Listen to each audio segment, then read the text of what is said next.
Hello and welcome to the Grove Church Podcast. I'm Charlie Lofton, the lead pastor there, and we are so glad that you're joining us.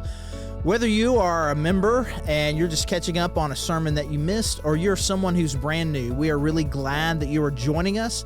And if you are new in some way, and I know that a lot of people will do that, will listen to sermons first before they visit, I want you to know that we would love to meet you at any point. You can join us live in our services on Sunday, 9 and 10:30, or our streaming service at 10:30. Either way, we would love to be able to get to know you. And regardless of why you are here listening to this sermon today, thank you so much for joining us. All right, well, hey, good morning.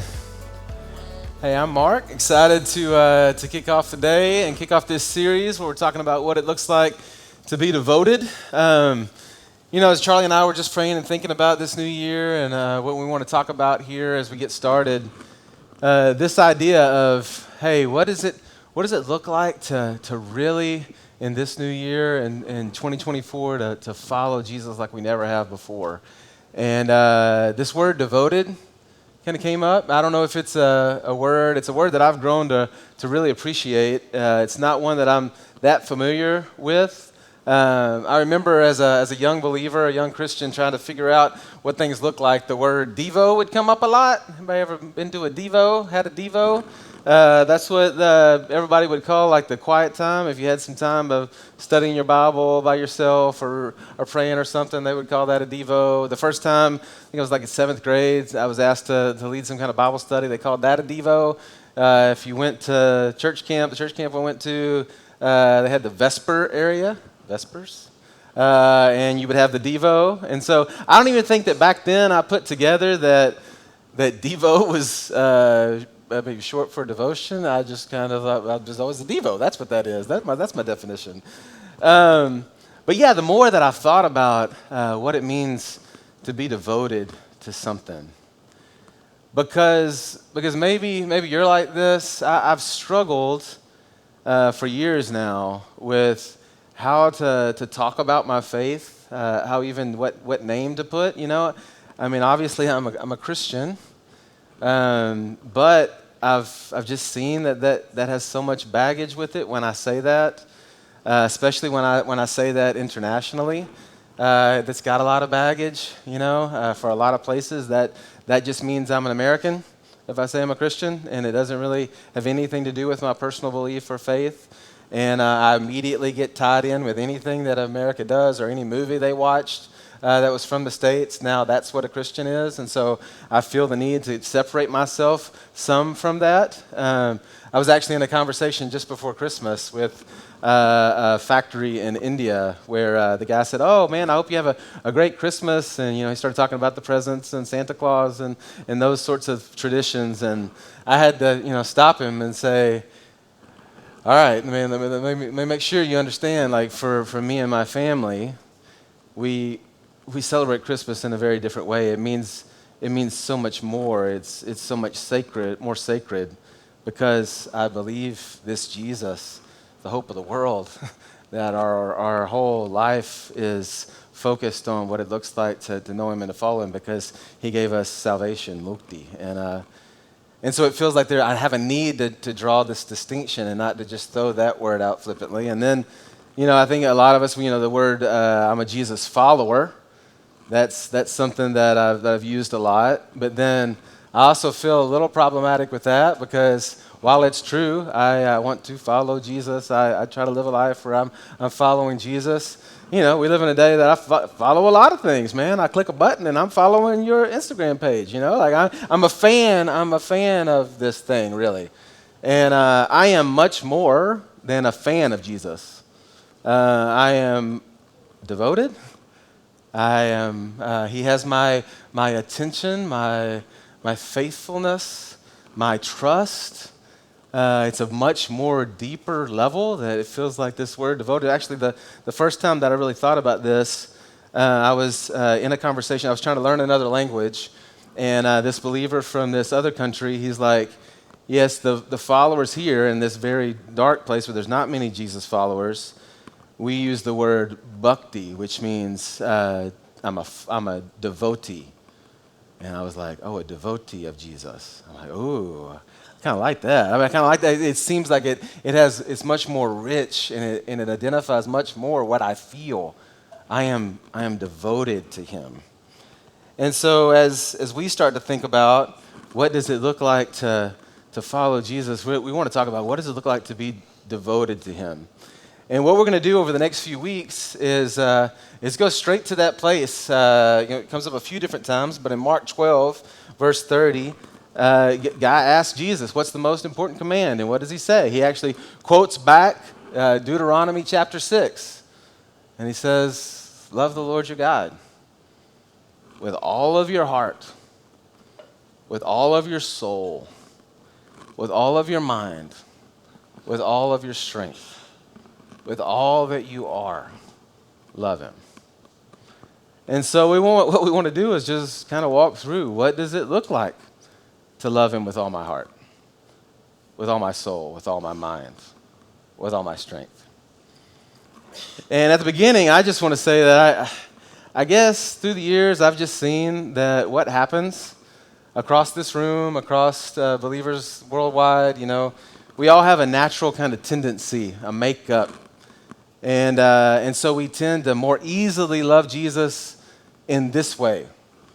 For me, I am by nature more of a lover and a fighter than a thinker, more of like a feeler and a doer than a thinker. And so it's just by nature that I will cry a little bit more easily.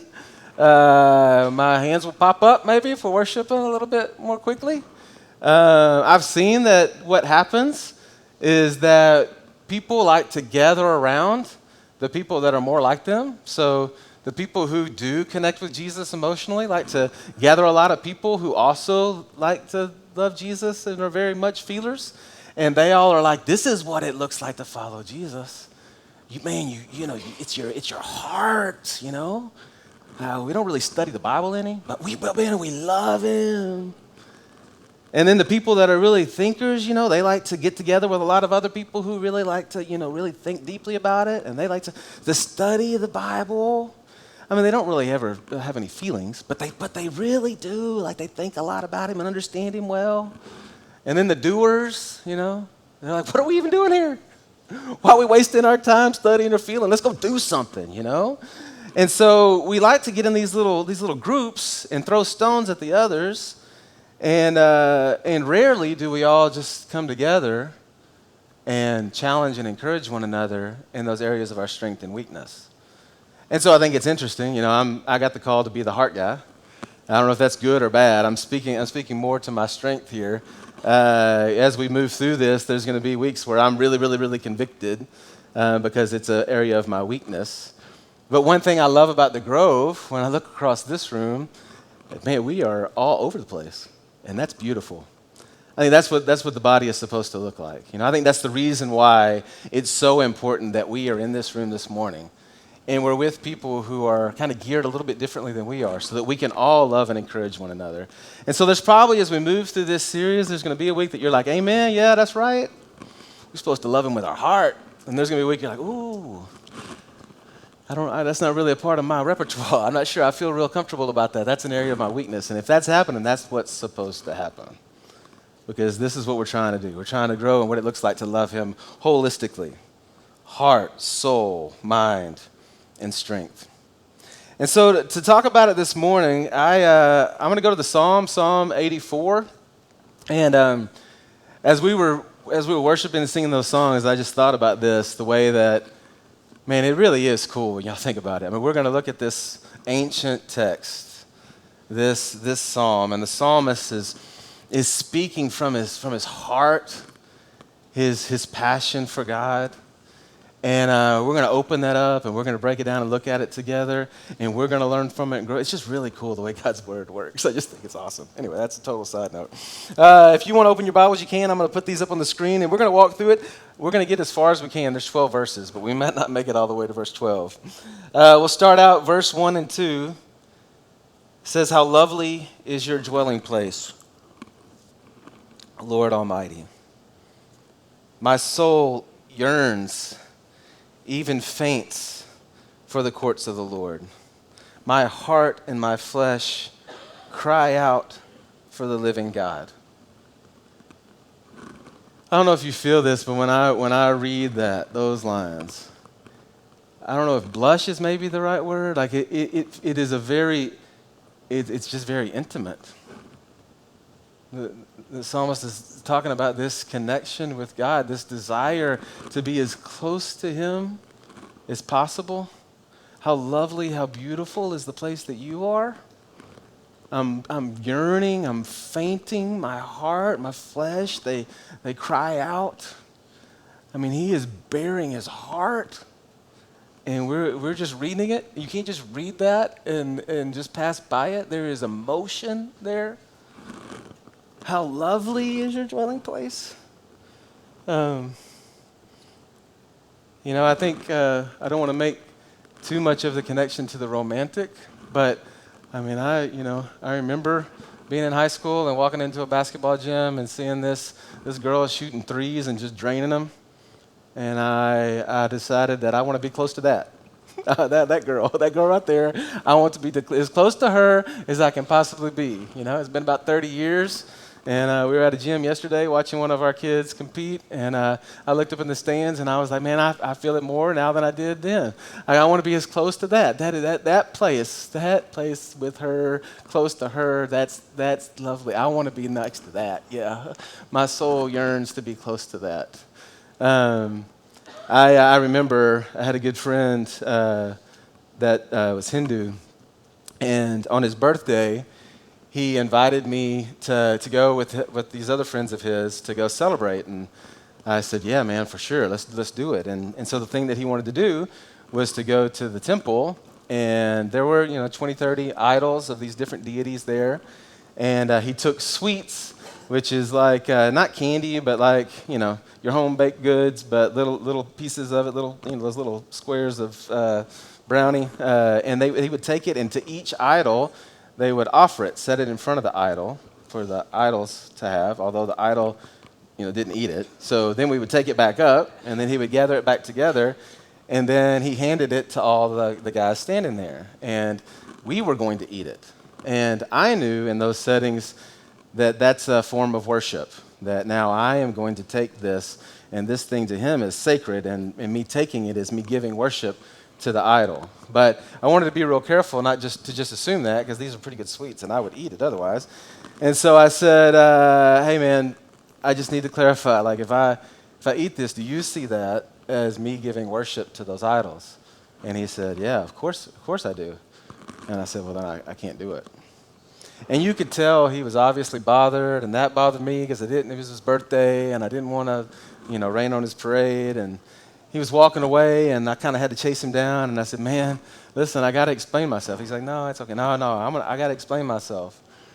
I said, man, probably the best way I can explain it, dude, is, you've been with me and in my house, and you've been with me out and about, and you have seen my love for my wife, right?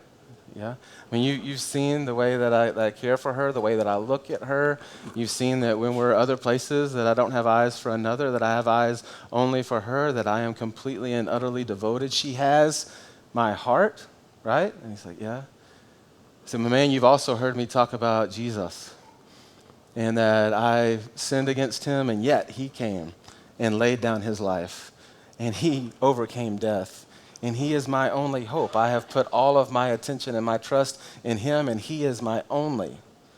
And so if asked to give that affection to another, I have to say no. Oh, he has my whole heart. And I guess, if anything, y'all, today, the question I want us to ask is, does he have does he have your heart in that way? Does he have your heart? You can look at somebody when they're talking about something. You can look at a dude or a woman when they're talking about their spouse. You can look at a daddy talking about his. You can look and you can see if something has your heart. Does he have your heart? How lovely, how beautiful is your dwelling place, Lord Almighty. And then he says, my soul yearns, it faints for the courts of the Lord. My heart, my flesh cry out and beg for it.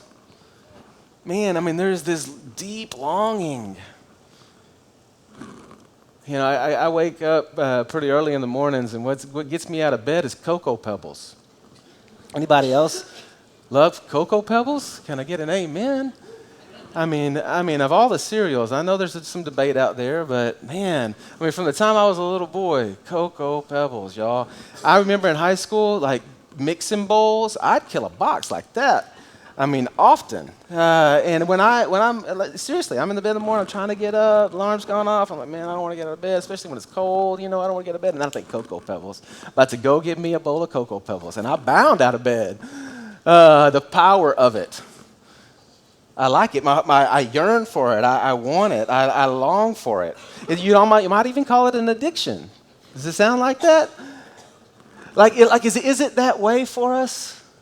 Like when we think about being with Him, getting close to Him, knowing Him more deeply, being connected to Jesus more, is it like that? Like we long for it, we think about it, we dream about it, gets us out of bed in the morning. Can't wait for the next chance to get alone with Him. You know, I confessed to some guys in my D group this last year that some of the sweetest times between me and Jesus is just going on a walk, just alone, just me and Him. And I just confessed, it'd been a while since I'd been on one of those walks, and I needed one of those walks. And it wasn't too long ago, I was on one, and it felt like, I don't know if y'all ever had this happen, it felt like Jesus was like, where you been, man? Been hanging out here, waiting to go on one of these walks? And then he just clearly communicating to me so many things, clearing up my vision. It was sweet, sweet, sweet time that I was just, do you long for it? And then it says, verse 3, even the sparrow has found his home, and the swallow a nest for herself, where she may have her young, a place near to your altar. Lord Almighty, my God, my King, and my God. And just real quick, I just like the way that he says, my King and my God. It kind of feels like just this truth about this relationship with our God, that He is King, has all authority. Our Jesus has all authority. And He has the right to make demands, commands, to tell us what we obey. And then He's also our God. And He loves us deeply. And He is a loving Father. And it's the dilemma that a mama, that a daddy feels. I have experienced it. I feel the responsibility of provision. I feel the responsibility of protection. I feel the responsibility for discipline. If I'm responsible to help these kiddos become adults, there's some responsibility there.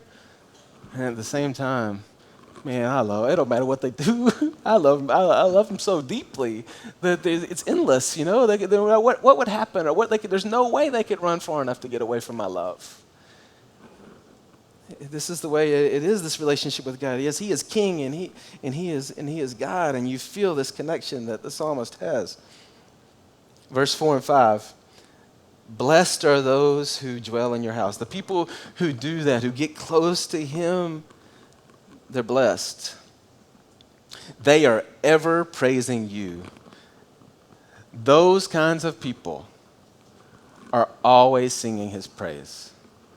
Those kinds of people, when you're around them, they can't stop talking about Him to nausea. And I say that. I actually had a buddy that he died when he was 20. I honestly, one of the things that's given me comfort in that is that, man, he loved Jesus so much. In fact, a few days before he died, he was on a phone call with his mom, and he told her, he said, I don't know what it is. I just want to be so close to Him. I don't want to do anything else but just be with Jesus. I want to just spend my time with Him. I think that finally Jesus was like, just hang, man. Let's just stop all this. Just come on up. Let's hang out. And that's what he would do when you were around him. That's what he wanted to talk about. And it wasn't sometimes it was like I learned this new thing and it was cool, or I did this thing and obeyed. But most of the time it was just experiential connection emotionally. And y'all hear me. I'm not saying learning the new thing is bad, we're going to have weeks for those. I'm just saying that for today, there's this emotional connection that you can see, and when you have that, you talk about it.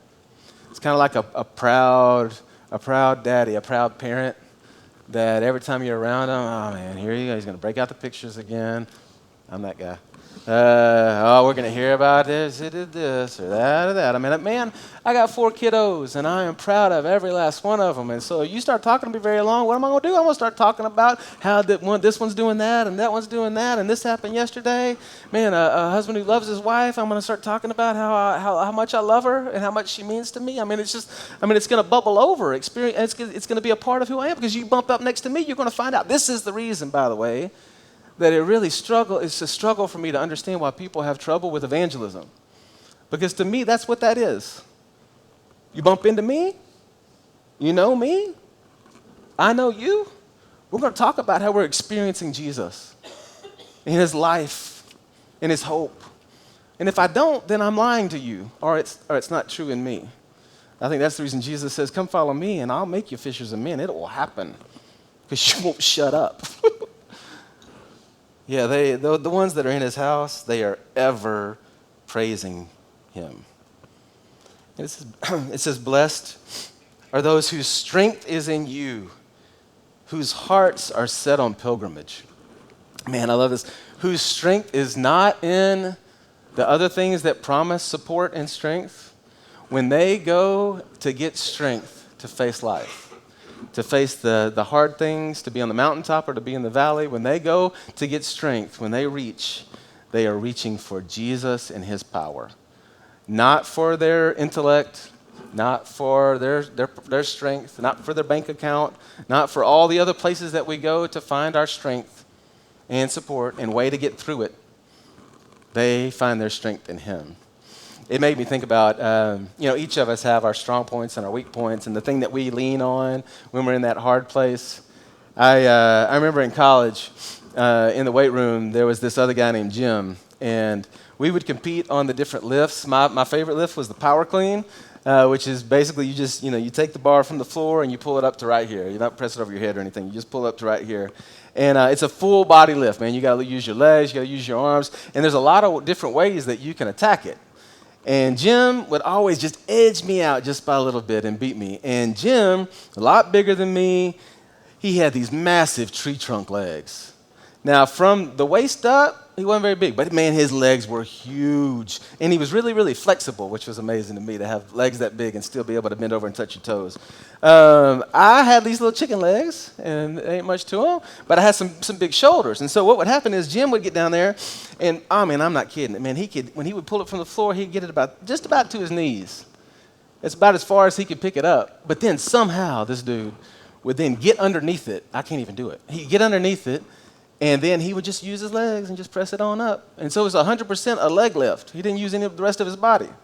And then I'd go up there to do the same weight, and it looked radically different. I would pick it up and get it up to about right here, and then get under it.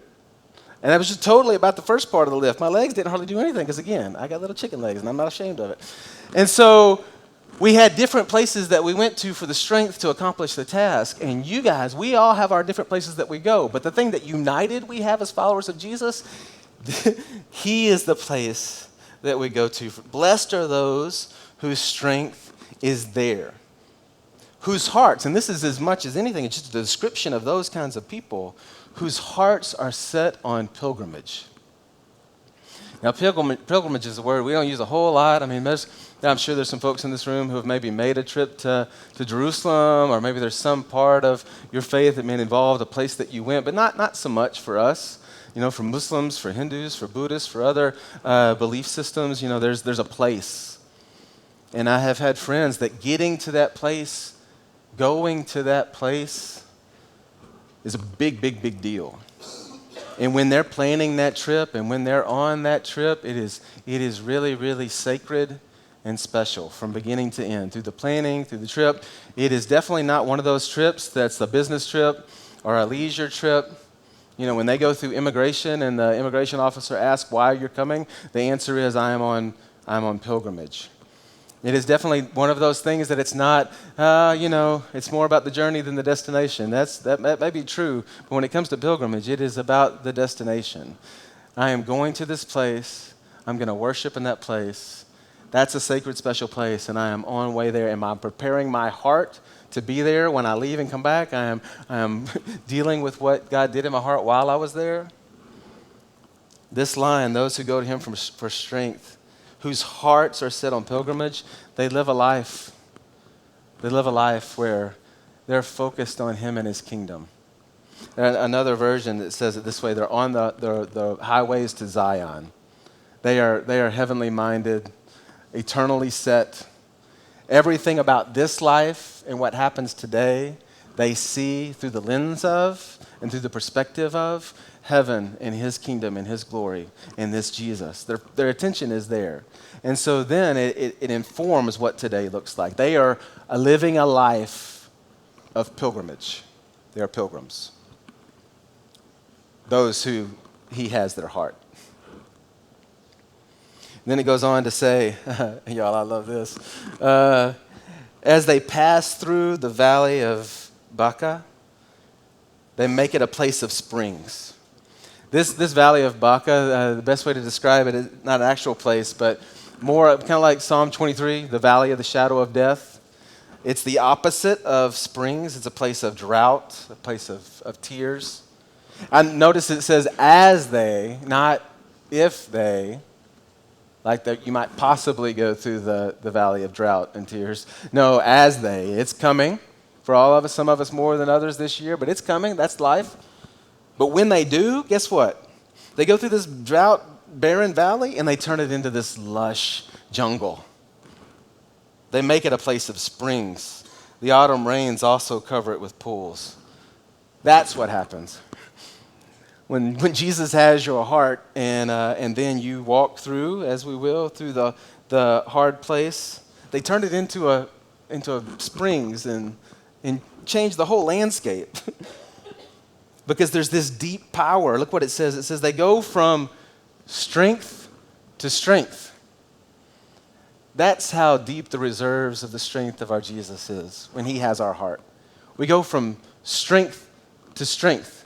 It's almost like the harder it gets, the stronger we get.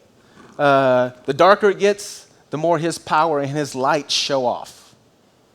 I've started watching this show. It's called Top Gear. It's these British guys that review sports cars. It's awesome. And they do stupid stuff, and they usually they show these different cars and what these different cars will do. Cars that I could never imagine affording, but they're a lot of fun to watch them drive it. And then sometimes they'll review something that's just normal. And so the other day they're going to review this truck. And they're like, there's nothing fast about this truck. Normally yesterday I was watching when they were running 230 miles an hour in some car, and they're like, yeah, this truck's not fast. The truck's not all that attractive. But it's really, really tough. And they took the truck and they drove it in the ocean, and then they left it. And they just let the surf all night long roll the truck in the sand, roll the truck in the sand. It was deep, and they went and pulled it out, and they had a mechanic come with just normal tools, and they said, can you get it running with just those, this little tool bag? He does a few things, boom, it starts back up. I'm like, man, that's incredible. Then they do something else. Then they do something else. Y'all, they took it and put it on a skyscraper that was getting demolished. And they blew the building up, and the truck fell all the way down, hit the ground. All this rubble fell on top of it. They put all the rubble off. They pulled the truck out. They had the mechanic walk out. Tick, tick, tick, tick. Boom. I'm like, man, that's a tough truck, man. But that's the picture of the person who finds their strength in Jesus. Man, bring it. Let life bring what it may. Strength to strength. The desert. I'm a spring. His life is bubbling out of me. You can't. It only gets stronger. The tougher it gets, it only gets stronger. The one who Jesus has their heart. Then it says, 8 and 9, hear my prayer, Lord God Almighty. Listen to me, God of Jacob. Look on our shield, O God. Look with favor. Please just your favor. And then look what it says in verse 10. One you may be more familiar with. Better is one day in your courts than 1,000 elsewhere. I would rather be a doorkeeper in the house of my God than to dwell in the tents of the wicked. Better is one day That's the heart of this writer. Better is one day with you. If I had to do an accounting, being close to you, Jesus, one day is better than 1,000 anywhere else. And I was thinking about this. My 9-year-old Jack, he likes to do Would You Rather, that Would You Rather game, you know? And so if you know Jack very well, he's pretty creative with it. Like, man, he thinks deeply. And so he'll come up with all kinds of crazy things, and it's kind of a fun game to play. And we were in the car yesterday, and I said, man, let's play that game. And he's like, all right, would you rather be able to fly or be able to go underwater and breathe? And I'm like, well, it's going to get dark underwater. Well, you get a light. Well, I can't swim very fast. Well, you can swim fast. Would you rather fly or would you rather go underwater? And the whole family's like trying to decide what our answer is. Then Darcy throws hers out. Would you rather go to 7 Brew or Starbucks? The next one was, would you rather be able to tell the future or be able to transport yourself to the past? And Darcy was like, do you like Wendy's or McDonald's? Found out these twins are very different people, as if I didn't already know it. Would you rather? Would you rather spend a moment in the presence of Jesus or 1,000 anywhere else? I mean, is it really, y'all, is it to you, is it really not even a comparison? That he has so much of your heart and so much of your attention, that you've experienced it, that a moment in his presence is better than 1,000 anywhere else. You know, often I'll be talking to a couple who, time has gone on, they've been married for a while, and they've started to just kind of lose affection for one another. And I don't know if this is good counsel or not, but what I'll say most of the time is, hey, what I say to my kids when they lost something, I'm like, well, where did you see it last? You know, when was the last time you saw that thing or that you had it? You know, let's track your steps and go back to where you lost it. So that's what I'll usually tell a husband who comes to me and says, we've lost that. I'm like, well, where did you lose it? Could you go back to a time when you looked in each other's eyes and she had your heart? When was that? Can you go back there? And I think for a lot of us, maybe if you've been following Jesus for a while and maybe you've gotten used to it and you've started to find your strength somewhere else, you know, you've started to give your attention to other things, your heart's gone kind of cold. Maybe this is the morning that you go back. Where was that? Let me go back there to that place where he had all of it, where I was fully devoted. See what would happen this year if that was true. It's true in your life, your family, our church, if we had all of our hearts. Father, I'm asking you that this would be more than just a few minutes look into Psalm 84. What we see happening here, what we see in this person's heart, this guy's heart, Father, I pray that would be true in us. That we would begin to, with our emotions, with our heart, we would begin to look to you and experience this incredible promise of blessing, of strength, of comfort.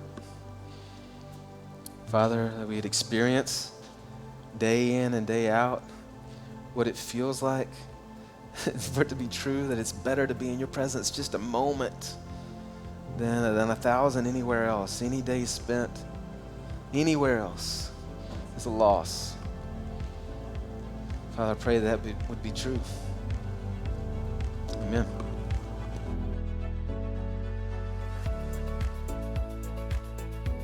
Thanks again for joining us on our sermon podcast, and you can learn more about us at thegrovechurch.org. And if you go to thegrovechurch.org/connect, there's a form you could fill out. Just let us know that you've been listening. And if you want to dig deeper on some of these topics that we cover in our sermon podcast or just in other issues of dealing with culture or theology, those kinds of things, you can check out our Cultivate podcast, which is on the same feed, however you found this particular podcast. So again, this is Charlie, the lead pastor at the Grove, and thank you so much for joining us.